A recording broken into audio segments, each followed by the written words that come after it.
हाय. तर आज पाचवी माळ होती. तर आज आपण 9 सवाशीण जेवायला घालणार होतो.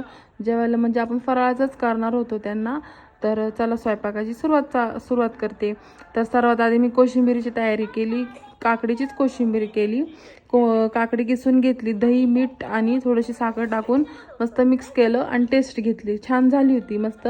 मग फ्रीजला सेट व्हायला ठेवली.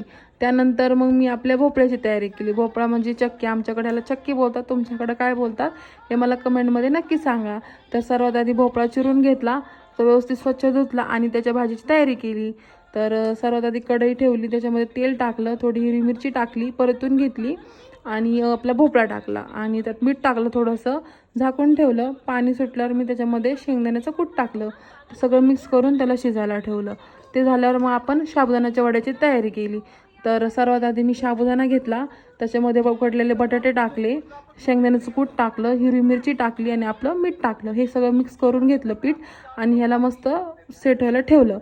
ते झाल्याच्या नंतर मग मी आपल्या शेंगदाण्याच्या आमटीची तयारी केली. तर काय सोपीच होती. ते शेंगदाण्याचं कूट हिरवी मिरची एकत्र वाटून घेतली पाणी टाकून घट्ट आणि फोडणी दिली आणि शेवटला मीठ आणि थोडंसं आमसूल टाकलं. त्याला मस्त उकळी आणून दिली. ते झालं. मग मी साबुदाण्याचे गोळे बनवून ठेवले होते, वडे बनवून ठेवले होते, कारण जेव्हा आपल्याला खायचे तेव्हा आपण तळू शकतो लगेच म्हणून. मग मी ते सगळं गोळे वगैरे वळून घेतले आणि फ्रीजमध्ये सेट व्हायला ठेवलं.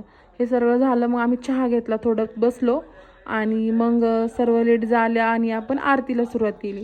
आरती केली आणि मग सर्वांना हळदी कुंकू लावलं, बसवलं आणि आईने भाकरी केल्या, त्यावर मी वडे तळून घेतले आणि माझ्या जाऊबाईंनी ताटं तयार केली. मग माझ्या जाऊबाईची आई आणि मावशी पण आल्या होत्या. छान वाटलं. ते आमच्या आईंसाठी फराळाचं घेऊन आल्या होत्या. मग ते बसले, गप्पा वगैरे झाल्या. त्याच्यानंतर मग सर्व लेडीजांना जेवणाचीच तयारी केली.